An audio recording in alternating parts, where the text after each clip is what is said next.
Bom dia, cumprimento novamente os colegas vereadores e vereadoras, cumprimento a doutora Tarsila Santos Teixeira, muito grata pela sua presença, a gente sabe da sua ocupação, que é intensa, muito trabalho nessa questão. Para apresentar a promotora, ela é promotora de justiça, da Promotoria de Infrações Penais contra Crianças, Adolescentes e Idosos. Especializada pela PUC em proteção integral às crianças e adolescentes, especialista e formadora em depoimento especial de crianças e adolescentes vítimas de violência pela Escola de Magistratura do Paraná. Convidaria a promotora para fazer a sua fala.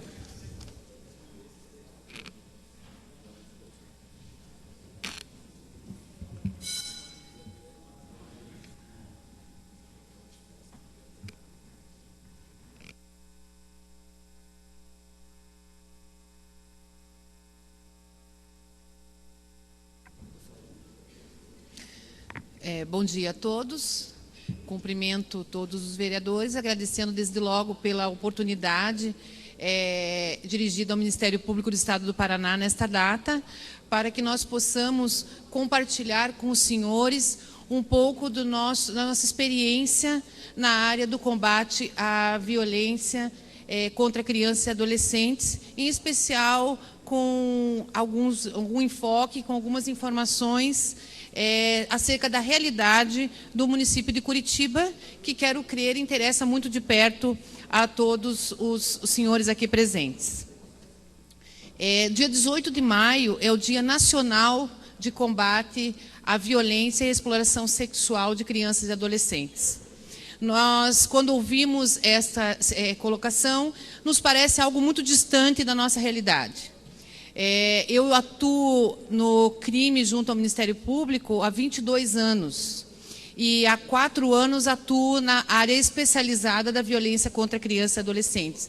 E tenho que confessar aos senhores que, quando me inteirei da realidade da violência presente no nosso dia a dia em relação à criança e adolescente, eu fiquei muito surpresa e acredito que os senhores também ficarão. Nós temos uma falsa ideia de que a violência contra crianças e adolescentes, ela é rara e ela é simples. E eu posso afirmar aos senhores, e a partir de números que eu vou trazer eles, que a violência contra crianças e adolescentes hoje é o nosso maior problema no país em relação à criança e ao adolescente. Por que eu digo isso? Porque se nós estudarmos os vários campos relacionados à criança, quais sejam a saúde, a educação, a convivência familiar, enfim, e compararmos o nível e o número dos problemas que nós enfrentamos com aqueles decorrentes da violência, nós vamos ver que nós estamos deixando de lado o problema maior, que é a violência. E mais grave do que isso, a nossa violência é a sexual. Trazendo números para os senhores, eu hoje trabalho com uma média de 4.000 casos de violência sexual contra crianças apenas aqui no município de Curitiba. Desses 4.000 casos, 90% trata-se de violência sexual. Então, os senhores façam uma conta rápida e constatem junto comigo. Hoje, o problema da nossa população infanto-juvenil é o estupro. Hoje, o problema da nossa população infanto-juvenil é a pedofilia, é o crime cibernético. São esses os pontos que eu gostaria de enfatizar com os senhores. O que nós temos enquanto realidade da capital paranaense? Nós temos uma delegacia especializada, que chama-se NUCRIA, que é especializada em crimes contra a criança, e uma vara especializada, que é onde eu atuo. Certo? Nós temos uma estrutura muito prejudicada, exemplo de toda a estrutura pública do nosso estado e do nosso país. Mas o problema não é diretamente voltado a essa falta de estrutura. Na minha concepção, o nosso problema é voltado à falta de conhecimento. A população as entidades, os órgãos de proteção, as autoridades constituídas desconhecem a realidade da violência contra crianças no nosso município, no nosso estado e no país. As pessoas não conseguem conceber que aqui dentro de Curitiba, todos os dias, uma criança sofre violência sexual. E essa violência sexual é primordialmente decorrente do ambiente familiar. A violência sexual intrafamiliar é o que domina o campo da violência contra crianças hoje em Curitiba e nas demais cidades e estados do país. Nós temos como abusador, como pedófilo, como agressor sexual, o pai, o padrasto, o avô, um tio, um primo, um parente próximo, nesta ordem. Por incrível que possa parecer aos senhores, o nosso abusador número 1 é o pai, o segundo é o padrasto, o terceiro é o avô. Então, isso é muito alarmante e essa situação não tolera mais a ignorância. Nós temos trabalhado há 4 anos tentando congraçar as forças dos órgãos públicos, das autoridades constituídas, para que todos trabalhem juntos no objetivo de combater esse crime. E tenho para mim, pela experiência ali de 4 anos atuando com isso, que este combate, ele nasce a partir do conhecimento e da informação. Por quê? Porque nós temos a experiência de situações em que os pais, em que os familiares, em que professores ou outros profissionais que atuam com a criança não estão preparados para diagnosticar situações em que os sintomas evidenciam que a criança está inserida no ambiente de exploração sexual ou de violência sexual, e por isso aquela violência se perpetua por muitos anos. Para os senhores entenderem o que eu estou falando, e parece que isso é quase impossível, o que eu vou falar agora parece que é quase impossível de acontecer, mas é o que mais acontece. 90% dos nossos casos, a vítima, ela tem entre 5 e 10 anos, certo? Esta vítima, a média é que ela sofra o abuso por um período de 1 a 2 anos. É muito raro nós trabalharmos com uma situação de abuso sexual isolado. É muito raro nós encontrarmos uma criança que sofre uma investida de cunho sexual e consegue, desde aquele primeiro momento, trazer isto à tona, manifestar isso, buscar ajuda, noticiar a violência. O que é o comum? O comum é que essa criança silencie, que essa criança esconda. Porque a criança, nós como adultos, nós temos muita dificuldade de entender a cabecinha da criança. Nós fomos aquilo, mas não conseguimos nos colocar lá mais. E assim, se nós fizermos um esforço, nós vamos lembrar, nós vamos entender que a criança tem dificuldade de falar, de tratar sobre aquilo que não faz sentido para ela. Ela tem medo, porque como não faz sentido, ela não sabe se a culpa foi dela. Ela não sabe se ela vai apanhar por conta daquilo. Ela não sabe, ela acha que se ela contar para a mãe que o vô manipulou a genitália dela, ela vai apanhar da mãe. E, gente, por incrível que pareça, esta é a realidade, as crianças não contam. Elas têm medo, elas têm a questão da síndrome do segredo, elas acabam guardando o segredo por solicitação do próprio agressor. Muitas vezes há uma relação ali de amor e a leitura que a criança faz é equivocada. Então, muitas vezes o pai diz para a criança, olha, você não pode contar para sua mãe, ela vai ficar triste porque ela vai achar que eu gosto mais de você do que dela, e daí ela vai brigar, daí ela vai ficar doente, então você não conta. E a criança acredita que aquilo é normal, porque está vindo do seu pai, está vindo do seu avô, está vindo do padrinho, e ela acaba guardando esse segredo. Então, são várias as circunstâncias que levam uma criança a não revelar uma situação de abuso, a conviver com o abusador. Ela não faz a leitura que nós fazemos. Nossa, essa pessoa está me fazendo mal. Não faz. E quando faz, ela está sofrendo uma ameaça, ela está sofrendo um desgaste psicológico que não a permite reagir. Então, como que nós podemos quebrar esse ciclo? Mediante um processo de orientação. Nós precisamos, dentro de Curitiba, uma capital exemplar para todo o país, uma comunidade instruída, uma estrutura privilegiada de serviços públicos e autoridades. Nós precisamos dar um basta a esse silêncio, dar um basta a esse preconceito, no sentido de que não devemos tratar desses assuntos, porque esse assunto não faz parte da nossa casa. Faz sim. O crime sexual está em todos os níveis de classes sociais dentro de Curitiba, dos mais privilegiados aos mais prejudicados. Todas as classes sociais registram casos de violência sexual, porque é o tipo do crime que não tem um estereótipo do criminoso, como, por exemplo, o furto.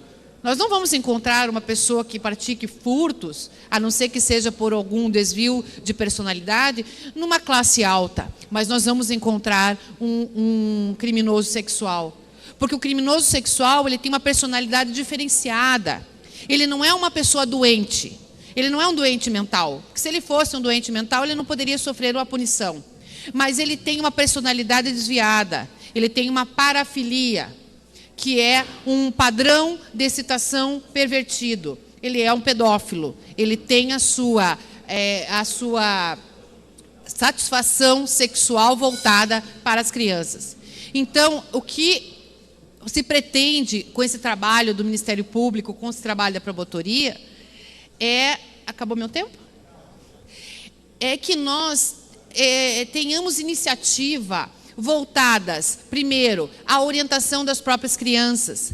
A criança precisa receber melhor orientação através de sistemas lúdicos, através de filminhos, palestras, caderninho, livrinho para pintar, enfim, que diga para ela, querida, em qualquer hipótese na sua vida, tocar nas suas partes íntimas não é normal. É muito simples, gente, você alertar uma criança. Tem formas, tem pessoas especializadas. O que não pode é fingir que não está acontecendo. É fingir que dentro de Curitiba nós não temos 4.000 crianças que sofreram violência sexual. Nós precisamos orientar pais, nós precisamos orientar professores, nós precisamos orientar policiais. Por quê? Dentro dessa sistemática da revelação tardia, é muito comum que a criança revele no ambiente escolar. É muito comum. Por quê? Porque no ambiente escolar geralmente se abre uma porta.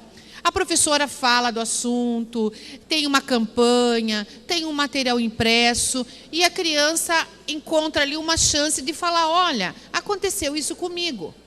É muito comum a gente receber os registros da violência, dando conta de que a professora foi a primeira destinatária da revelação da criança. Como essas professoras estão agindo? Na maior das boas vontades, estão agindo de forma incorreta. Estão abordando essa criança sistematicamente. A criança conta para a professora, depois a professora leva para a diretora, manda contar para a diretora, chama o conselho tutelar, manda contar para o conselho tutelar. Isso é completamente errado. Mas elas não sabem. Elas acham que estão ajudando. Nós não devemos fazer abordagens múltiplas à criança, porque a abordagem múltipla é interpretada pela criança como necessidade de maiores informações, ela acaba acrescentando algo que não é verdade. Outra coisa, ela acaba sendo sugestionada, ela acaba recebendo informação que ela não tinha e agrega ao seu discurso. E isso acaba contaminando a prova mais importante, que é o depoimento da criança. Então, há uma preocupação muito grande hoje com essas duas questões, a orientação de profissionais e a orientação da própria criança. Segundo ponto, eu vou falar de 3 pontos. Então, quanto tempo eu tenho? Ah, tá ali. Olha, isso para mim é um castigo. Um castigo, esse reloginho ali. Tá. Só 2 pontos importantes. O segundo problema muito sério que nós temos, e aqui eu até peço desculpa pela ausência da instituição da Polícia Civil, mas bem representada pela doutora Maria Letícia, médica perita do ML, no sentido de que Curitiba está passando por uma crise no que diz respeito à Polícia Civil especializada na área da criança e adolescente. E isso eu digo, sustento e assino. Eu estou há 4 anos lutando para vencer um passivo de inquéritos policiais que não tem fim, porque a sistemática da Polícia Civil não permite, como na promotoria. Na promotoria nós chegamos lá, nós criamos mecanismos, estratégias, metas, nós temos que vencer, nós temos que acabar, nós temos que evoluir. E isso não consigo que isso aconteça dentro da Polícia Civil, porque troca delegado, sai delegado, entra delegado, onde tinha que ter 3, tem 1, e sai funcionário, o delegado sai, leva equipe, leva viatura, leva o vaso sanitário, leva tudo. Então, assim, gente, está muito complicado. Nós temos uma delegacia especializada, nós tínhamos que ser referência na investigação. O Ministério Público, o Judiciário, não pode atuar de forma efetiva e eficiente se depender de uma Polícia Civil que não está conseguindo dar conta. Se eu contar para os senhores que eu abro um inquérito policial que noticia que uma criança sofreu abuso sexual com penetração vaginal, anal, em 2009, 2010, e até hoje a Polícia Civil não ouviu o agressor, até hoje essa criança está convivendo com ele, até hoje o laudo não foi juntado ao inquérito, como que nós vamos trabalhar dessa forma? O Ministério Público não pode assumir 100% dessa investigação. Eu sou uma promotora, eu tenho uma vara inteira. A minha pauta de audiência, nós fazemos julgamentos todos os dias. E aqui, com isso, eu não estou fazendo queixas, eu só estou querendo mostrar para os senhores a realidade. A nossa pauta de audiência está em 2018. Nós fazemos julgamentos todos os dias. Não tem folga na segunda, folga na sexta, é todos os dias. Eu não posso assumir essa parcela da investigação que a Polícia Civil não está fazendo. Então, nós precisamos pensar numa solução para que a nossa investigação especializada funcione.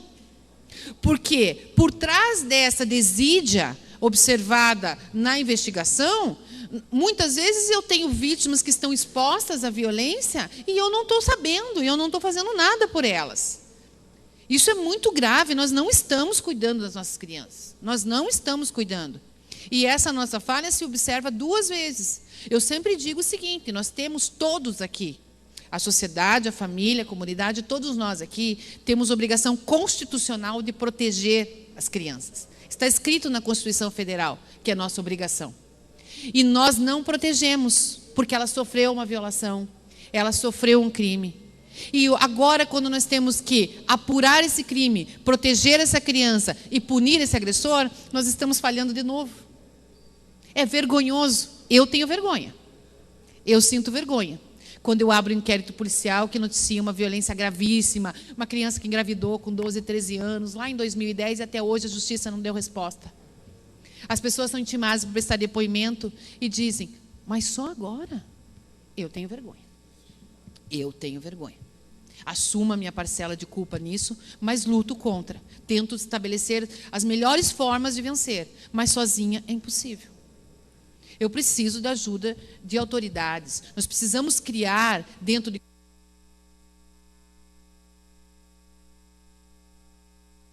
Doutora, aqui na mesa, só concluir, por favor, fique à vontade. Nós precisamos criar em Curitiba, eu estou trabalhando nisso, mas não consigo parar para trabalhar nisso porque eu tenho que trabalhar em outras coisas. Nós precisamos criar em Curitiba um centro de atenção à criança vítima de violência, aonde a polícia, o Ministério Público e o Judiciário estejam juntos. Porque essa concentração vai fazer o quê? Vai abreviar caminhos. Ela não precisa ser ouvida na polícia, depois na justiça, depois no conselho tutelar. Ela vai ser ouvida uma vez e nós vamos estar todos lá. Isso abrevia, isso não revitimiza, isso prestigia a vítima, isso facilita a prova, isso agiliza o processo. Nós estamos falando de prioridade. Prioridade absoluta. Não precisava nem existir o termo absoluta, porque prioridade é prioridade. Mas foi colocado absoluta para dizer o seguinte, é acima de tudo e de todos. E o que nós estamos fazendo? Nada. Então, eu peço encarecidamente que os senhores pensem a respeito da nossa realidade. Ela é muito mais grave do que parece. Ela é muito mais grave do que consta das informações. A Promotoria de Justiça está à disposição de todos para qualquer esclarecimento, qualquer conversa, qualquer trabalho conjunto que seja do interesse dos senhores. Muito obrigada pela oportunidade. Convidamos a doutora Tarsila para participar conosco agora. Os vereadores... Gostaria de me inscrever também, presidente. Na sequência. Obrigado, doutora. Os vereadores inscritos, nós temos o vereador Pier, vereador Euler, professor Euler, vereador Zezinho Sabará, vereador Felipe Braga, vereador Ezequias. Professor Gilberto também gostaria. Também, vereador Mestre Pop. Não, Professor só um Gilberto. minutinho. Só para que eu... Mestre Pop... Informe a casa, senhor presidente. Vereador... Perfeito. Então, vamos fazer uma rodada. Eu sugiro com 2 minutos, senhor presidente. Hoje nós temos uma pauta um pouco mais longa, então eu pediria 2 minutos. Está inscrito, vereador. É só informe a casa, presidente. Está Com a conosco palavra. o vereador Juliano Martins, vereador da cidade de São José dos Pinhais, nosso amigo, vereador atuante na cidade de São José dos Pinhais. Perfeito. Vereador, seja bem-vindo. Desejamos um profícuo mandato. Também está conosco o doutor Marcos Trade, ele que é diretor-geral do DETRAN, logo mais falará sobre o tema Maio Amarelo. Então, eu peço aos vereadores 2 minutos e um bloco de 3, vereador Pier, vereador professor Euler e vereador Zezinho da Farmácia.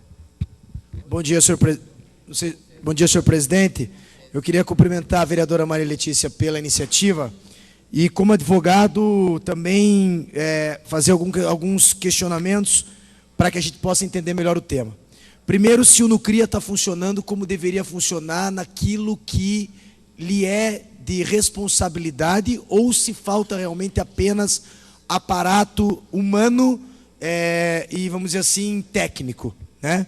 Nós sabemos, temos o conhecimento dos problemas da delegacia no Paraná inteiro, no Brasil, enfim.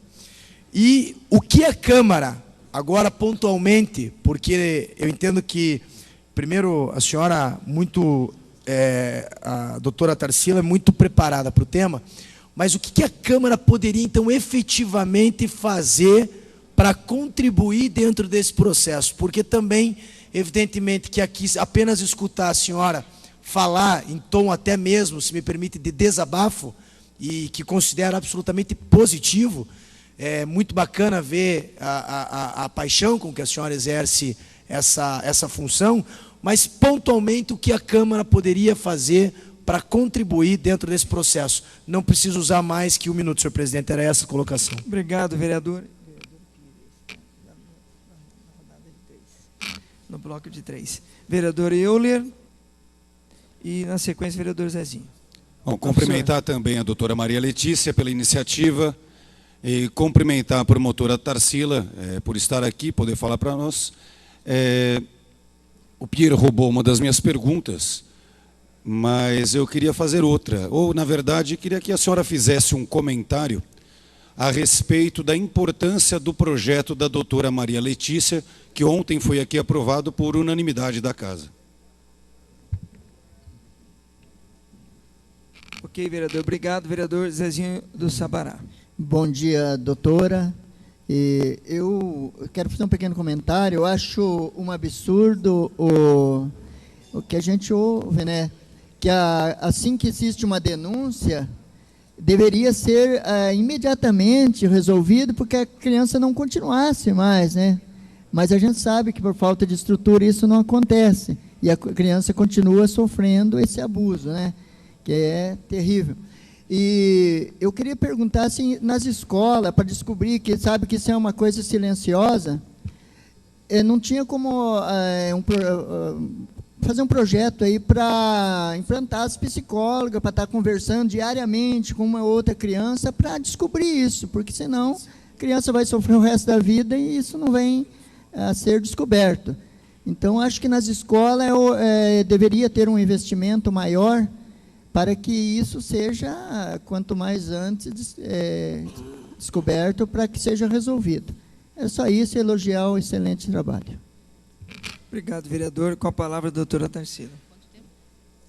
Pode ser um bloco de 3 ou 5? 3. Tá bom. Desculpe se... Deixa eu liberar, está liberando. Então, vou iniciar pelo vereador Pier, é um prazer conhecê-lo. Eu vou te responder a pergunta, o que vocês podem fazer por nós? Porque o que a Câmara pode fazer, na minha concepção, muitas coisas. Mas eu estou aqui justamente para saber de vocês qual é o comprometimento, qual é o interesse. Por quê? Porque há muito a fazer no âmbito de legislação municipal, inclusive com alcance a profissionais da rede de proteção. Nós sabemos que a rede de proteção ela é de âmbito municipal. Nós sabemos que a rede de proteção de Curitiba tem sérios problemas de interlocução dos órgãos. Nós temos necessidade, e eu já propus isso junto à Contiba, eu já levei isso em outras reuniões, nós temos uma necessidade aqui inafastável da criação de um banco de dados em relação a cada criança. Isso é um sistema que deve ser, já havia propostas, já havia promessas anteriores, de gestões anteriores, no sentido de aquisição de um programa, de um software que fosse alimentado pelos órgãos da rede de proteção. Para ser menos prolixa, bem objetivamente, o que nós teríamos? Eu, como promotora, eu receberia um inquérito lá da Joaninha da Silva. Minha vítima é a Joaninha.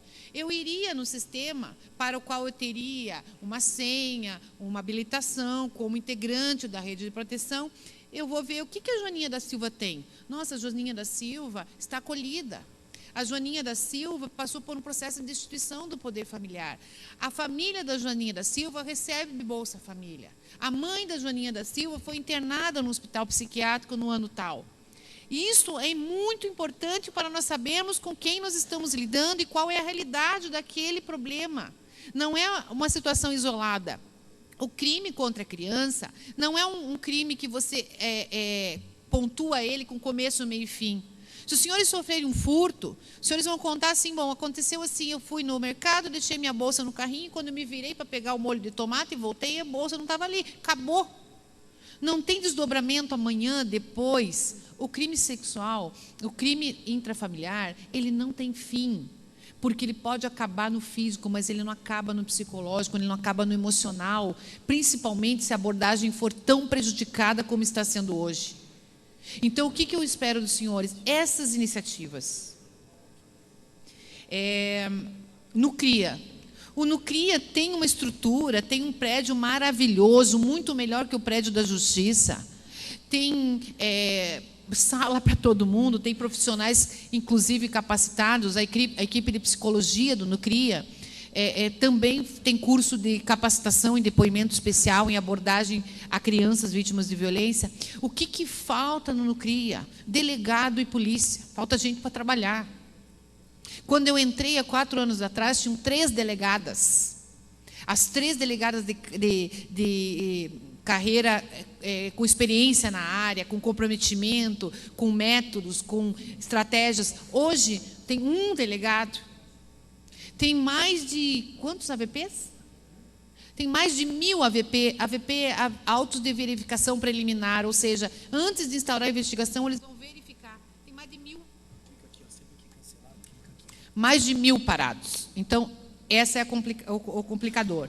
Professor Euler, em relação ao projeto da doutora Maria Letícia, eu já tinha me inteirado, porque ela esteve conversando comigo lá. É um projeto muito interessante do ponto de vista da proteção da criança, porque empresta à mãe uma autonomia, uma independência, uma força para sair do ambiente de violência e de opressão. Porque muitas vezes nós verificamos que algumas vezes a mãe ela é conivente com o crime, ela é omissa de forma criminosa e acaba sendo denunciada como coautora do crime de estupro por omissão. Mas muitas vezes a gente verifica que aquela mãe não tem forças, aquela mãe não tem condições, ela tem uma dependência emocional, financeira, psicológica, enfim, ela é frágil, ela não consegue reagir. E como que ela vai sair de casa se ela depende daquele réu, daquele agressor, para sustentar seus filhos, para pôr comida dentro de casa? Por quê? Porque ela não tem uma condição de trabalhar, porque ela tem 3 crianças pequenas e ela não tem uma vaga em creche. Então, essa independência que esse projeto acaba proporcionando às mulheres, como um primeiro passo numa busca de uma vida digna, é muito importante, sim. E, vereador Zezinho do Sabará, esqueci a pergunta. Não anotei. Sobre a palestra nas escolas, implantar A demora. Demora e sobre a psicóloga, né, para estar conversando sim, com as crianças. O senhor falou um ponto muito importante, a questão das psicólogas. Isso também poderia ser uma iniciativa legislativa a nível do município de Curitiba, no sentido de incrementar o aparato profissional junto ao sistema municipal de ensino, para que nós tenhamos profissionais capacitados para abordagem a crianças com suspeita de violência sexual. Eu tenho feito muitas palestras buscando capacitação de profissionais e a gente vê que psicólogos, pedagogos, psicopedagogos, professores, conselheiros tutelares, eles não têm uma ideia adequada do que é a realidade do abuso intrafamiliar, do abuso sexual e da violência contra a criança. Então, essa necessidade de colocar mais profissionais no sistema e, mais do que isso, capacitá-los para essa matéria tão específica, é uma iniciativa que pode ser buscada sem muita dificuldade. Vereador Felipe, na sequência Ezequias e mestre Pop. Tá bem. Olá, cumprimentar a vereadora Maria Letícia pelo convite, doutora Tarsila. Eu, na realidade, a pergunta era mais ou menos também referente ao que a gente pode fazer, né? Eu acho que essa aproximação com o Ministério Público e essa casa para tentar, além de um projeto como o da Maria Letícia, alguma sugestão que a gente possa fazer em conjunto como projeto de lei. Mas o que fica claro pela sua fala além dessa questão de banco de dados, interligação dos delitos, enfim, de tudo que acontece, que eu acho que é fundamental, mas esse problema junto à Polícia Civil.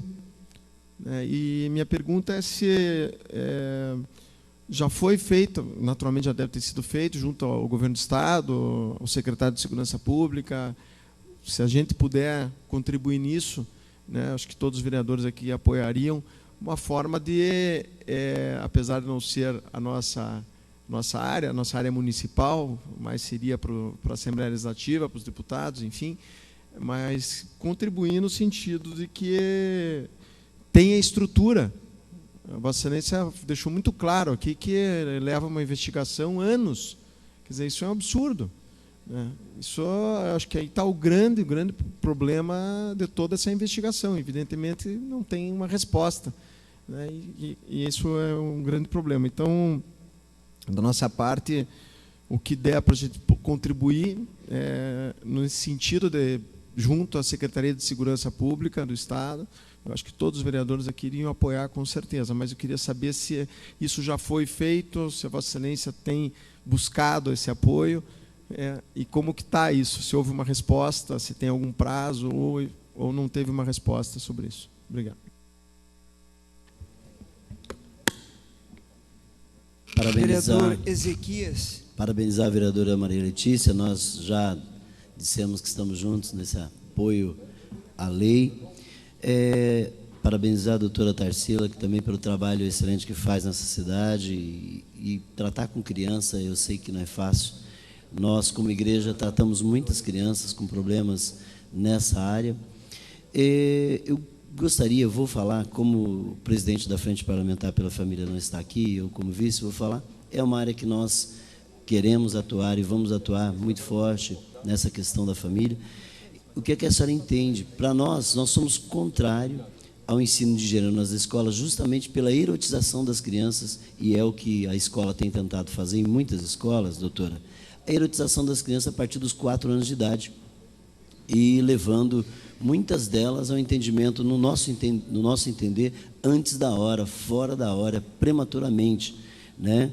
Então, o que a senhora entende? Nós, enquanto parlamentares, eu estou à disposição da senhora para que essa questão que a senhora colocou do Centro de Atenção às Crianças Vitimizadas pelo abuso, né, para que a gente possa ver com o prefeito, sim, buscar a possibilidade de termos em Curitiba, como nós somos vanguarda nesse país, sempre saímos à frente, vamos tentar sair na frente também, ter esse centro de atendimento, como a senhora disse, daria uma condição um tanto melhor, né, para o trabalho que a senhora e a sua equipe faz, e também de humanização dessa criança, né, dessa pessoa que como a senhora disse, não é uma coisa que acontece uma vez, ela acontece por um tempo determinado e traz os danos que traz essas crianças. A gente tem tratado crianças com 12, 13, 14 anos que estão vivendo o problema lá da idade dela de 4, 5 anos de idade, os problemas terríveis realmente.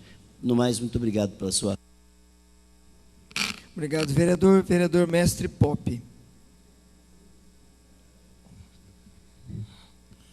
Bom dia, doutora. Escutei a senhora fazendo as pontuações. Eu acredito que esse tipo de pessoa, que comete o ato, o pedófilo, né, eu digo que seja uma coisa asquerosa, mediante ao vulnerável as coisas que esse indivíduo ou essa indivídua causa. E uma das coisas que eu queria perguntar para a doutora, que eu estou aqui no blog de São Paulo, do Rio de Janeiro, tem uma delegada de polícia lá do Rio de Janeiro, que é amigo da minha família, e aqui está escrito assim: mulheres pedófilas, entenda por que elas são poucos denunciadas. E, mediante a sua fala, eu percebi também que aqui a senhora não comentou relacionada à pedofilia feminina, né? E também que fica aliciando as crianças a essa prática. Por que não são... Então, dentro dessa pergunta da pergunta de São Paulo, mulheres pedófilas, por que elas são poucas denunciadas? Então, eu gostaria de saber sobre isso. E a segunda, que eu estava olhando agora no blog do R7, escândalo de mulheres professoras envolvidas com alunos, né? Aqui tem 6 a 5 anos de idade, comportamento de uma babá com a criança. Então, nessa linha, por que são poucos denunciadas? E a outra linha, com relação à polícia cibernética aqui do nosso estado, ela é ineficiente. Não digo, pode ser bem preparada, mas ela é ineficiente. Falta o corpo humano mesmo para estar trabalhando. E isso eu vivenciei em 2013, concluindo. Conclui, eu fiz algumas denúncias, 3, 4, e nunca deu em nada. Então, eu conversei com eles lá, eles me disseram para a gente que a ineficiência é gigantesca. Então, eu acredito que vocês tomam as decisões certas, mas a impunidade, eu ainda acredito que é o maior crime que nós temos dentro do país. Obrigado.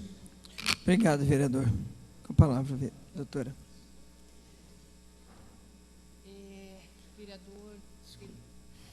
Vereador Felipe Braga Cortes, o senhor reformulou e reforçou a questão do que a Câmara pode fazer, né?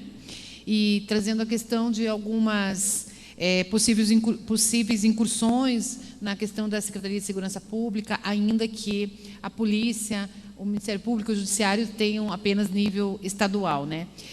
As nossas incursões, ainda que muito tímidas e muito solitárias, aconteceram várias vezes.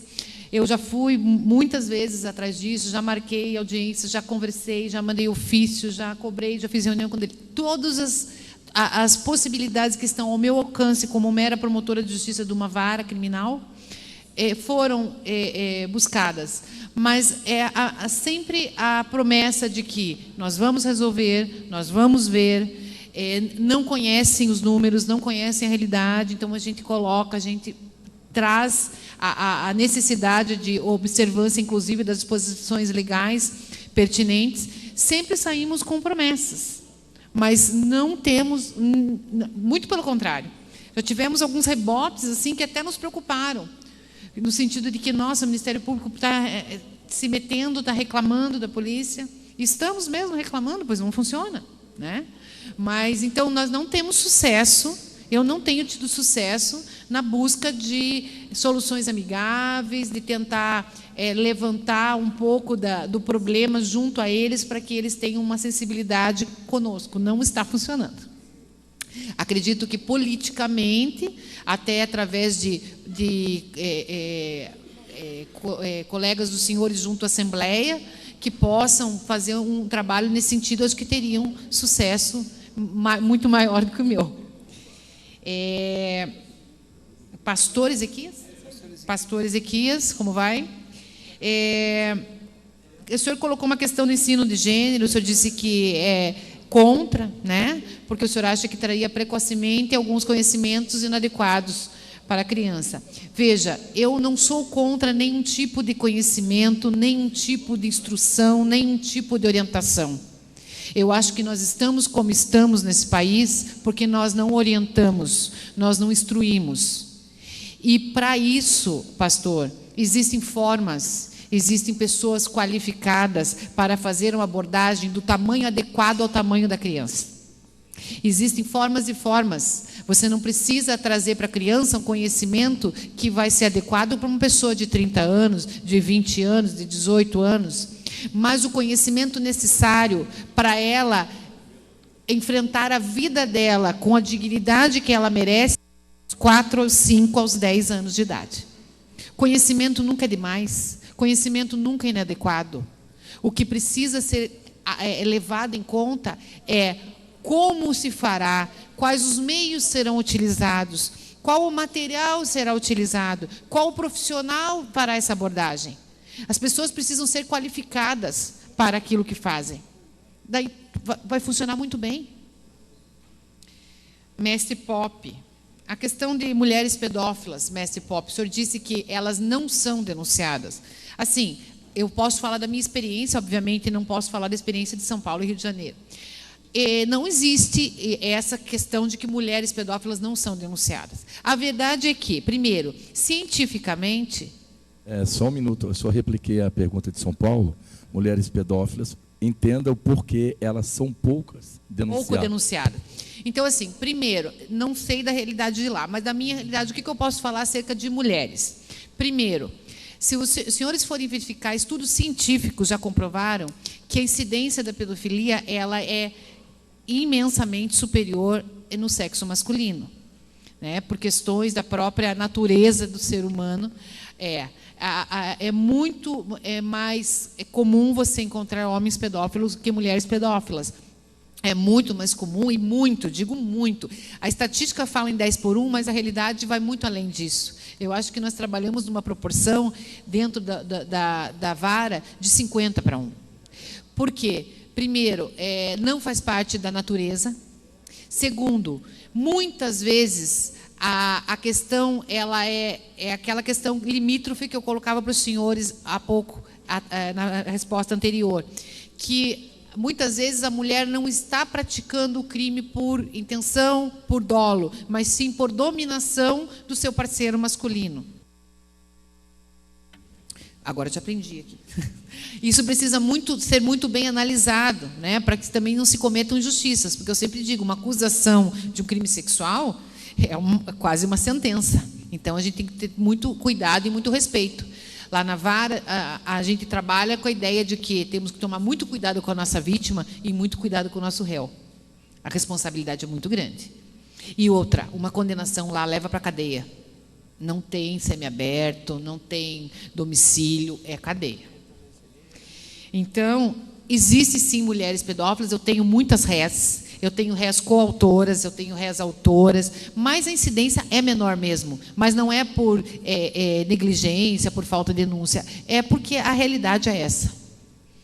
Quanto no ciber, eu até quero aqui deixar o meu cumprimento e o meu reconhecimento pelo trabalho do Dr. Demétrios, que é uma pessoa muito preparada, muito qualificada e muito dedicada ao trabalho que lá desenvolve. Nós trabalhamos com muita incidência de crimes cibernéticos, eu também sou competente para essa esfera de crimes, que são os crimes do Estatuto da Criança e do Adolescente, e trabalho diretamente com o Dr. Demétrios.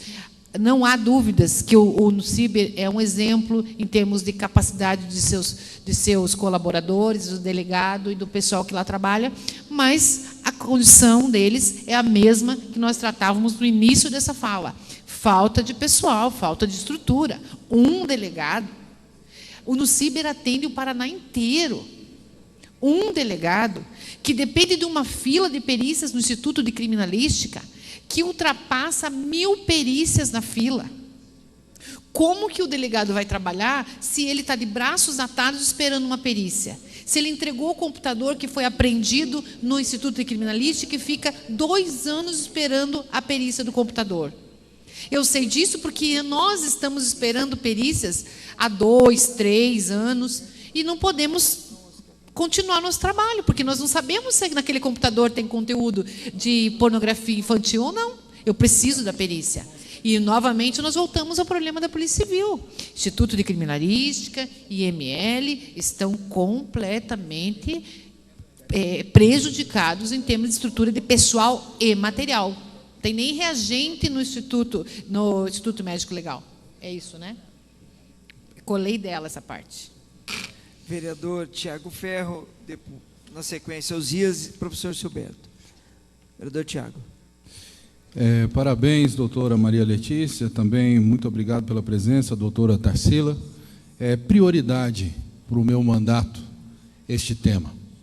E a senhora falou da questão da violação e da agressão com a criança e a interpretação dela que muitas vezes o abuso sexual pode ser considerado um ato de amor. Em cima um pouco daquilo que a senhora tocou no ponto de orientação aos professores, e o vereador Ezequias tocou na questão de ideologia de gênero nas escolas, e uma preocupação nossa, apesar de termos o comprometimento do prefeito Greca, pela inocência das nossas crianças nas escolas municipais, é que a ideologia de gênero hoje, a política e ideologia de gênero dentro das escolas, pelos professores, é que elas tenham liberdade de autoconhecimento. Então, as crianças, uma criança que foi abusada, que interpreta aquilo como amor, ela se torna um potencial, ela se torna uma criança possível de agressão a outras crianças. E aí, sim, a orientação precisa ser feita de acordo com a idade, e nós entendemos isso e queremos cobrar por isso. Dentro das nossas igrejas, usando a área que o vereador Ezequias disse, nós temos o exemplo da sargenta Tânia Guerreiro, que tem lutado por isso há tantos anos, e entendemos que a orientação é fundamental, extremamente necessária. Sargenta Tânia Guerreiro, hoje aposentada, continua tentando ajudar e colaborar de alguma maneira, contribuindo para a orientação. Mas precisa ser feito algo muito maior para todas as escolas. Eu, como líder do PSDB e pelo líder maior do Estado, o governador Beto Richa, quero me colocar à disposição para para concluir, um agendamento com o governador e também com a secretária Fernanda Richa, priorizando este tema, na cobrança, na exigência, inclusive de pessoal, para que isso possa acontecer. No Carnaval eu passei por uma situação lá na delegacia, no NOCRIA, por orientação da doutora Maria Letícia, uma criança que foi vítima, não tínhamos um médico para fazer o exame legal no Carnaval. Eu passei por essa situação. Então, me coloco à disposição. Muito obrigado. Vereador Osias, sequência, professor Silberto. Quero parabenizar a vereadora Maria Letícia e também a doutora Tarsila Santos pela sua explanação. E a minha pergunta é: em 2011, foram registradas 14.625 notificações de violência doméstica, sexual, física e outras agressões. Está funcionando realmente o canal de denúncia? Nós temos o Disque 100, que é um canal federal. Está funcionando? Está faltando recursos? Não está funcionando. Outra pergunta é: nesse processo de evolução do nosso país, nós sabemos que estão sendo criados aí mecanismos por mentes malignas, como nós denominamos, como Teve o caso aí do Baleia Azul, desse jogo, recentemente, que todos nós debatemos e que a polícia científica, com certeza, está procurando, está inserida nesse canal e procurando essas mentes para que possamos puni-los. Mas, diante dessa evolução da tecnologia, do mundo moderno, as nossas políticas de combate à violência sexual, de combate à pedofilia estão ultrapassadas? Precisamos reformular? E não seria o caso de nós colocarmos a família, o berço família, que é onde acontecem todas as agressões, em primeiro plano, para podermos então seguir os outros? Muito obrigado. Obrigado, vereador. Vereador professor Silberto. Bom dia a todos. Queria parabenizar a doutora Letícia, vereador, pelo tema, e parabenizar também a doutora Becília.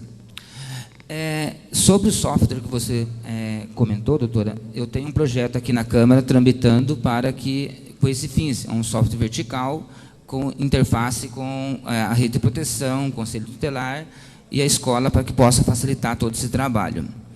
Sabemos que nas escolas são onde se observa, consegue se detectar esses abusos. Mas, quando a escola notifica a rede de proteção, o Conselho Tutelar, o processo é muito amoroso. Isso causa, eu fui diretor de escola durante 8 anos, e para nós é uma agonia muito grande. O que nós podemos fazer para que esses processos possam ser mais rápidos e resolver os problemas que a gente identifica na escola e fica à mercê de um determinado órgão, Conselho Tutelar, Rede de Proteção, Ministério Público, e a gente fica aguardando, vendo a criança sofrer e não consegue fazer nada, a gente fica amarrado, sem poder ter uma ação mais efetiva. Seria isso a minha pergunta. Obrigado.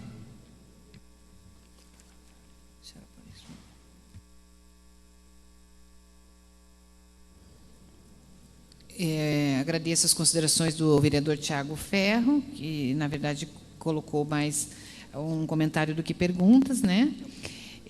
Quanto à questão do pastor Osias, que fala dos canais do Disque 100, da notificação obrigatória, do funcionamento disso, da efetividade disso, né? Se os nossos meios estão sendo suficientes hoje, eu posso lhe dizer que não, por vários motivos. Tratando do Disque 100, hoje nós temos um sistema, o Disque 100 é administrado pela Secretaria Nacional de Direitos Humanos, que dentro do Paraná tem como destinatário primeiro o Centro de Apoio das Promotorias de Proteção à Criança e ao Adolescente, dentro do Ministério Público, que faz a triagem e, havendo naquela denúncia a indicação de ocorrência de crime, encaminha para a minha promotoria. Onde que nós vamos cair nesse gargalo? E aqui eu já respondo junto à pergunta do professor Silberto. O que acontece quando nós falamos de Disque 100? O que acontece quando nós falamos de notificação obrigatória, de acionamento do Conselho Tutelar pela escola, outros canais de registro de suposta agressão física ou sexual? Tudo isso vai ter que entrar num processo de investigação. Eu tenho uma denúncia, ponto final. Eu não tenho os fatos, eu não tenho depoimentos, eu não tenho provas, eu não tenho laudos. O que eu faço quando eu recebo um Disque 100? Quando eu recebo não, vou reformular. O que eu faço quando eu recebo os milhares de Disque 100? Todos os dias. Eu só posso encaminhar para o NUCRIA. Eu preciso investigar. Não sei se os senhores têm conhecimento que o Disque 100 tem 40% das denúncias são improcedentes. 40% das denúncias do Disque 100 não existe a pessoa, não existe o endereço, não é nada daquilo. Infelizmente, o nosso país ainda convive com a realidade das denúncias falsas, das brincadeiras, das irresponsabilidades com um sistema tão importante que seria o Disque 100. Então, o que a delegacia faz quando recebe o Disque 100? Ela instaura um AVP, que é aquele auto de verificação preliminar. Hoje tem 1000 parados. Isso que está me agoniando, é isso que eu quero passar para os senhores. Nós não podemos mais conviver com essa realidade. A verdade é uma só, senhores. Hoje, nós não estamos fazendo nada. Porque o nosso sistema oficial, o Disque 100, a notificação obrigatória, ela anda, para e ali ela fica parada. E aquela denúncia tão grave, que muitas vezes 2, 3, 4 anos depois a gente pega um inquérito e diz, meu Deus, eu falo para as meninas, meu Deus, vocês viram isso aqui? Isso é muito grave. E daí, mais uma questão muito importante. Muitas vezes, as primeiras informações, as primeiras diligências policiais visando identificar as pessoas, ouvir as pessoas, trazer um mínimo de suporte probatório para a justiça, demora anos. A primeira. Os senhores podem dizer, não, mas quando instaura o inquérito, o promotor de justiça já está no sistema, porque nós fiscalizamos o inquérito.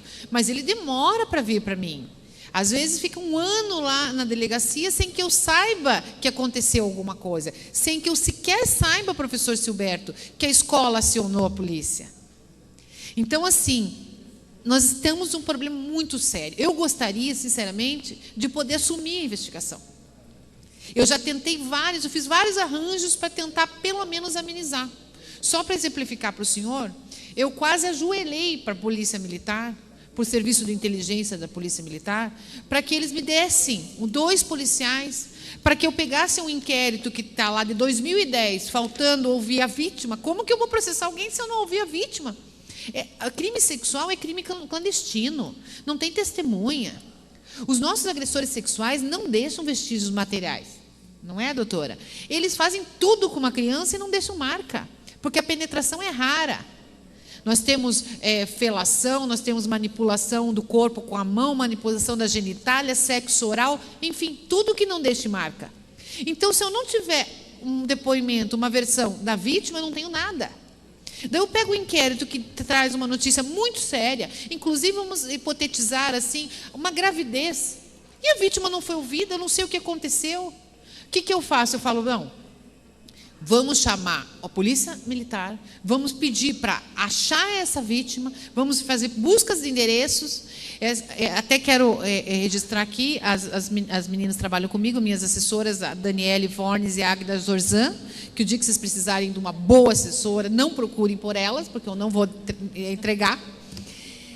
Então, eu falo para as meninas, vamos fazer pesquisa de endereço. Elas ficam, às vezes, horas pesquisando em bancos de dados, em bancos cadastrais, para achar endereço, daí acha 3, 4, 5 endereços, pede para a Polícia Militar, vai lá, traz aqui até a promotoria. Nós ouvimos na promotoria para conseguirmos reunir os elementos para trabalhar naquele inquérito. Isso é um absurdo. Se eu for fazer isso em todos os inquéritos, eu realmente não tenho para que lado correr. O senhor me entendeu? Há um mês atrás, para ser mais exata, no dia 15 de março, eu passei por uma correição na minha promotoria, da Corregedoria Geral do Ministério Público. Sabe por que eles foram na minha corregedoria, na minha promotoria? Porque eu chamei. Eu estou no Ministério Público há 20 e tantos anos, eu sei que promotor, que juiz, tem pavor de corregedoria. Eles querem corregedoria longe, porque a corregedoria é o órgão de fiscalização. Pois eu fui lá e disse, eu quero que vocês vão na minha promotoria. Eu quero que vocês vão ver o que está acontecendo com o sistema de justiça e me digam o que eu faço. E eles foram, e eles concordaram comigo. O nosso problema está totalmente ligado à ineficiência da Polícia Civil. Falei tudo, com a palavra, a vereadora professora vereadora Noemia Rocha, Maria Manfron. Falei tudo, com a palavra, a vereadora professora vereadora Noemia Rocha, Maria Manfron e Oscalina do Povo. Muito obrigada, senhor presidente. Quero parabenizar a vereadora Maria Letícia por esse tema tão importante aqui nessa casa. Parabenizar a doutora Tarsila Santos Teixeira, achei diferente seu nome, promotora de Justiça da Promotoria de Infrações Penais contra Crianças, Adolescentes e Idosos. Celebrar também o dia 18, né, o Dia Nacional, mas eu estou preocupada com a sua fala, doutora Tarsila. Que bom. Justamente, me sinto também, vou fazer meia-culpa, da incompetência do governo, né, nessa área tão prioritária que é o cuidado com a criança. Envergonhada de ver o governo do Estado, o senhor Beto Richa, tratando um tema tão importante quanto o cuidado das nossas crianças. Penso também que há uma necessidade de um resgate dos valores eternos da família. A família precisa se reestruturar em relação até no ensinamento de uma autodefesa dessa criança. Nós estamos vivendo dias que nós temos que preparar a criança contra esse ofensor, porque ele está, como tem alguns filmes aí, né, o inimigo morando em casa. Ele busca uma certa confiança familiar, ele demonstra que está acima de qualquer suspeita, o que é o mais grave, né? O que é o mais grave. Eu penso, como a senhora também, na junção de ações políticas, de políticas públicas, como o caso da Casa da Mulher, né, que precisa ainda avançar muito, mas já houve um início significativo de condensação de políticas públicas, para que a população saiba aonde ir. Como a senhora disse, ela está segmentada. E a sua dificuldade em avançar nos projetos me preocupou demais. Me preocupou muito mesmo, e nós, enquanto casa, a pergunta é como nós, enquanto parlamentares, como essa casa possa contribuir para que haja esse avanço na proteção da criança. Uma pergunta que eu gostaria de fazer também, eu não sei se a doutora viu, houve ontem um desfecho nos Estados Unidos de uma quadrilha desmontada nas redes sociais de pornografia. Para concluir, vereadora. Não sei se a senhora... Eu não usei ainda meus... Não usei, eu estava olhando lá. Por favor, retoma lá. Para concluir, vereadora, Vossa Excelência usou os 2 minutos, sim. Eu sentei aqui, logo que o Serginho havia saído, ele havia deixado 2 minutos para Vossa Excelência. 30 segundos para concluir, por gentileza. Começou mais tempo. Bom, enfim, eu gostaria de perguntar o seguinte. Doutora Tarsila. Nós temos também, eu gostaria de saber dos dados da senhora, que é muito preparada para o assunto, se a senhora tem, assim, nós, enquanto Curitiba, informações de meninas que foram vendidas para o comércio de sexo para fora do Brasil, ou do interior do estado para a capital, e muitas vezes com a anuência da família. Tem esses dados para que a gente possa trabalhar sobre isso. Muito obrigada.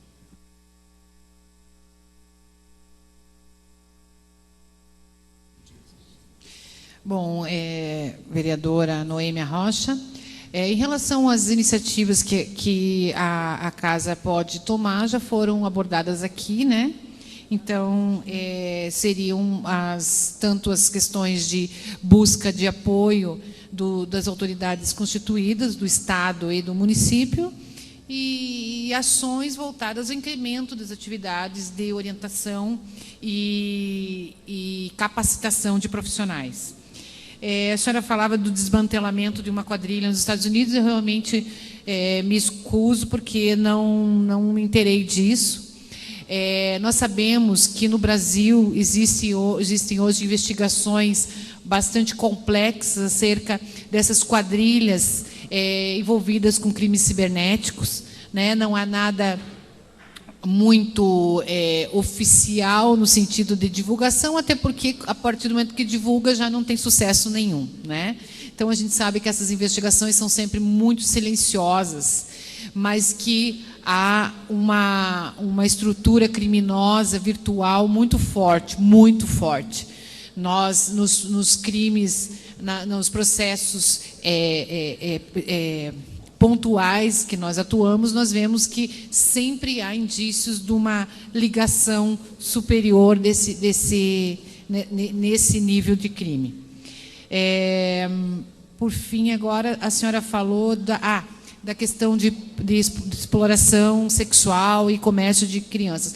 Nós não temos informações de que isso aconteça em rede, quadrilhas. Nós temos casos pontuais, de mãe que entrega a criança por troca de dinheiro, em troca de benefícios, mas tudo muito doméstico. Nós não temos casos concretos que tenham sido noticiados, que tenham sido investigados, que deem conta de que existe um processo criminoso de exploração sexual de crianças mediante comércio. O que nós temos muito, que todos sabem, é, por exemplo, aquele comércio de beira de BR, de posto de gasolina, que aqui em Curitiba tem muito, praças centrais, hotéis de pequeno trânsito em Curitiba. Esse é um problema sério também, que nós podíamos conversar em outra oportunidade.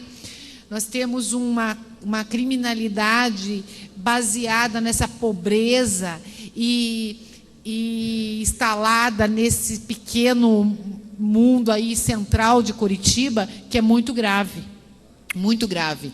Hotéis que hospedam meninas para prostituição, para venda de drogas e para todo esse sistema criminoso aí envolvendo a exploração de crianças e adolescentes. Mas, do ponto de vista de organização, nós não temos isso dentro da nossa realidade. O que temos é muita gente blasfemando nesse sentido. Vereadora Maria Monfron, na sequência, vereadora Oscalino do Povo. Bom dia, quero parabenizar a doutora Maria Letícia por tão importante debate aqui nesta casa. E a doutora Tarsila dos Santos também, fiquei preocupada, até me sensibilizar com ela, porque eu vi que ela fica muito sensibilizada com a situação, né, que muitas vezes não pode até fazer nada. Mas a minha preocupação também é como tem crianças, adolescentes e idosos também que sofrem por isso, né? Que sabe que talvez não é na mesma quantia, mas eles sofrem também. Então, a minha pergunta seria assim, e como são tratadas essas pessoas, as crianças, os adolescentes, né, que sofrem, e se existe alguma punição para essas pessoas, quando que já é confirmada a situação, né, e se tem algum tratamento que possa ser feito em família, para que isso possa melhorar a situação desta família, para reintegrar essa família para a própria criança, né? Muito obrigado e, olha, muito sucesso nessa caminhada e o que a gente puder fazer, estamos aqui. Muito obrigada. Vereadora Oscalino. Doutora Maria Letícia, bom dia, cumprimentando a senhora, cumprimento esta esclarecedora a nível de Paraná e outros longínquos da sua realidade vivida na pele no dia a dia, promotora doutora Tarsila. Eu quero dar uma sugestão, de repente a senhora já ouviu tanto, mas ouvindo e percebendo as dificuldades em função do aumento da droga, o aumento de tanta barbaridade e a economia muito fragilizada, de repente uma audiência pública a nível tripartite, né, municipal, estadual, federal, e até mesmo envolver os segmentos organizados para que possa fazer uma força-tarefa de haver um combate mais excessivo. Então fica aí a minha sugestão. E parabéns por a senhora dar as mãos por esse objetivo tão especial, preferencial, que é preservar a vida, principalmente das crianças e das mães vulneráveis.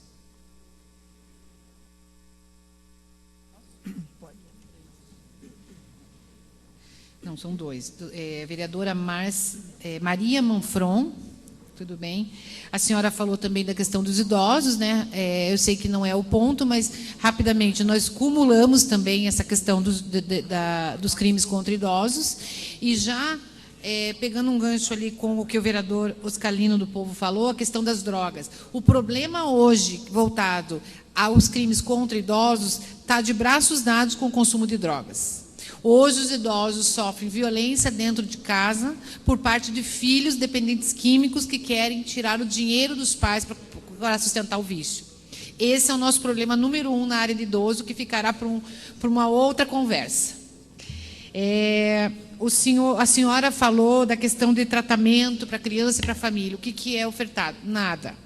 Oficialmente, numa abordagem qualificada, especializada, específica, nada. Quando eu cheguei aqui, eu tive notícias que no passado, então, quando eu cheguei na vara, era 2014, que no passado próximo daquela época, ou seja, em 2013, havia em Curitiba um CREAS especializado em violência contra crianças. E que esse CREAS tinha sido fechado. Então, hoje, nós não temos em Curitiba uma estrutura de atendimento, de apoio a essa criança, a esse adolescente vítima de violência, principalmente sexual, que é o nosso carro-chefe. Isto é um absurdo, porque você diz assim, não, mas acontece que você encaminha para o CREAS. O CREAS é o centro de referência de assistência social especializada. Gente, o sistema não dá conta da demanda. Se eu estou falando para vocês que eu tenho hoje 4.000 feitos envolvendo violência, quando é que eu vou colocar esses 4.000 vítimas? E muito mais grave, muito mais triste. Algumas que entram no sistema, porque uma coisa que eu faço questão de perguntar para a minha vítima, quando eu faço a oitiva dela no processo judicial, ao final da inquirição, depois que ela me conta os fatos e tal, eu pergunto, querida, me diga uma coisa, eu sei que isso a gente não esquece, é uma coisa que você vai levar para a sua vida toda, mas como você está trabalhando com isso hoje? Como isso está na sua cabeça? Como isso está presente na sua vida? Você superou no sentido de conseguir deixar numa gaveta fechada? Ou isso está todo dia martelando na sua cabeça? A maioria, obviamente, acho que mais de 90% das vítimas dizem a mesma coisa. Não, eu não consigo esquecer, isso me incomoda. Eu tenho medo de sair, eu tenho medo de homem, eu tenho medo de escuro, eu vou mal na escola, enfim. Que tipo de atendimento você teve? A maioria diz nenhum, não tive nenhum encaminhamento. Essa semana um pai ainda disse para mim, ele falou assim, quando eu fui registrar a ocorrência, me disseram que minha filha ia ter um atendimento, fazem 5 anos que eu estou esperando. E o mais triste de tudo é ver crianças e adolescentes que estão se suicidando aos poucos. Eu uso uma expressão que eu acho que é muito apropriada, são mortos em vida, gente. Porque o estupro, ele não mata fisicamente, mas ele mata emocionalmente. Ele mata moralmente. Eu não tenho nenhum preconceito em questão de opção sexual, mas eu tenho visto uma coisa muito triste. Uma coisa é uma menina, é um rapaz fazerem uma escolha, uma opção sexual consciente e voltada à satisfação de seus interesses mais legítimos. Outra coisa é uma menina ou um menino fazerem opção sexual para fugir de um trauma. É uma menina que sofreu um estupro e para se defender, como quando a sociedade não a defende, ela se torna um homenzinho. Quando ela não quer ser um homenzinho, mas é o único instrumento de defesa que ela tem. Isso é muito triste, gente. É muito triste e a gente vê isso todo dia. Essa menina precisa de um apoio. E isso é o que eu pretendia alcançar com o centro. Se eu tivesse um centro que atendesse essa vítima, ela ia entrar, ia registrar o ocorrência, ia fazer o exame, nós íamos fazer uma escuta qualificada, nós íamos acionar o conselho tutelar para já verificar outras mazelas que essa família está inserida, porque essa família está doente. Uma família que tem violência sexual está doente. E nós já iríamos imediatamente colocar essa criança, esse adolescente, num atendimento psicológico. Ela precisa trabalhar aquilo, ela precisa entender o que aconteceu com ela, porque muitas vezes ela fica anos sem entender. Ela precisa trabalhar aquilo, ela precisa absorver aquilo, senão ela não tem vida. É muito triste. Eu não vou sair da sessão, Inês. Em relação à audiência pública que o senhor colocou, vereador Scalina, eu acho muito interessante. Porque eu bato na tecla da informação. As pessoas não têm informação e, portanto, não existem ações. Quem não está inteirado não age, né? Então, eu acho que seria muito interessante, sim. Com certeza, mas eu, particularmente, não tenho condições de ver isso. Ok. Promotora, chegou uma sugestão de um senhor que acompanha pelo Twitter da Câmara, é o senhor Wellington Fernandes. Ele sugere que seja efetivada uma patrulha específica para esses casos, assim como existe a Maria da Penha. Então, a sugestão de um ouvinte e que ele está participando através do sistema online da Câmara, do Twitter, então ele fez essa sugestão. É o senhor Eliton Fernandes. Eu só vou comentar rapidamente a sugestão do ouvinte Wellington, até para prestigiá-lo, né? Veja, claro que uma patrulha específica iria contribuir muito, mas eu não sei se neste momento e nessa realidade que nós estamos enfrentando, isso seria efetivamente a providência que melhor encararia o problema nesta fase. Porque, como eu dizia para os senhores, o crime sexual, a violência contra a criança, ela é um crime clandestino. É um crime que acontece nas paredes da casa. Eu lembro quando eu era criança, minha mãe dizia para mim, cuidado com o terreno baldio e cuidado com o escuro, não volte para casa à noite. Isso não existe mais, senhores. Isso não existe mais.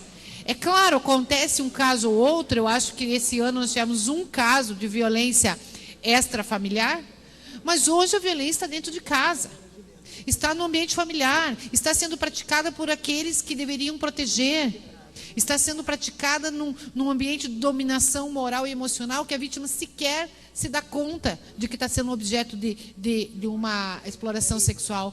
Então, assim, quero crer que dentro dessa realidade de hoje, uma atuação de polícia, de patrulhamento, não teria tanto sucesso como uma ação que consiga entrar nessas casas, entrar nessas famílias e falar a verdade, que a polícia, infelizmente, não vai conseguir fazer. Obrigado, doutora. Eu gostaria de fazer o agradecimento em nome da Câmara, a convite da doutora Maria Letícia, a doutora Tarsila Santos Teixeira, na oportunidade também agradecer as presenças da Águida Zorzan e Daniele Vornes, que estiveram conosco nessa manhã, falando de um tema tão árido, tão difícil, um tema de enfrentamento. Gostaria de parabenizar a senhora pela disposição frente ao cargo de promotora, em que lhe pese todas essas atribuições do cargo, porém, o trabalho que faz em defesa, em busca de justiça, principalmente essa questão que atinge boa parte da sociedade. É um tema muitas vezes invisível para a sociedade, mas muito latente no dia a dia da população. Então fica aqui os nossos agradecimentos em nome da Câmara Municipal, ficamos à disposição também da senhora, e mais uma vez agradecendo sua presença por estar disposta a debater e atender aos vereadores. Muito obrigado mesmo, doutor. Senhor presidente.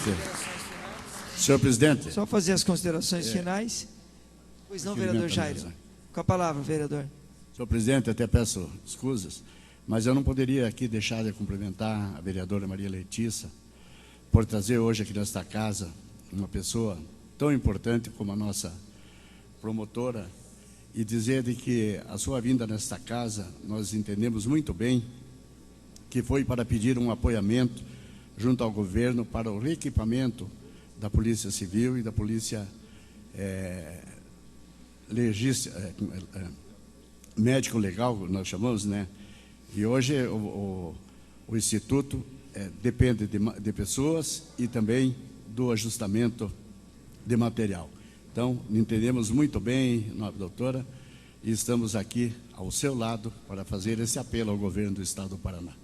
Obrigado, vereador. Fica o registro para considerações finais. Na sequência, a gente entregaremos um diploma de participação à doutora.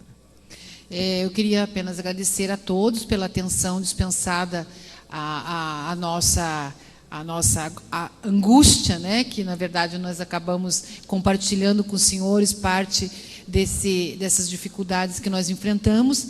Tenho certeza que tudo isso que eu trouxe tenho a mais pura legitimidade de propósitos em relação à minha estada aqui hoje, no sentido de que eu busco incessantemente, junto com a minha equipe, melhorar esse sistema de justiça, melhorar esse sistema de atenção às vítimas. Nesse sentido, me coloco à inteira disposição dos senhores, coloco a Promotoria de Justiça, que está situada aqui muito próximo, na Avenida Iguaçu, número 750, para que os senhores, querendo buscar novas informações, compartilhar algum conhecimento, alguma situação conosco, nós estamos à inteira disposição de todos. Agradecemos muito a oportunidade, em nome do Ministério Público do Estado do Paraná.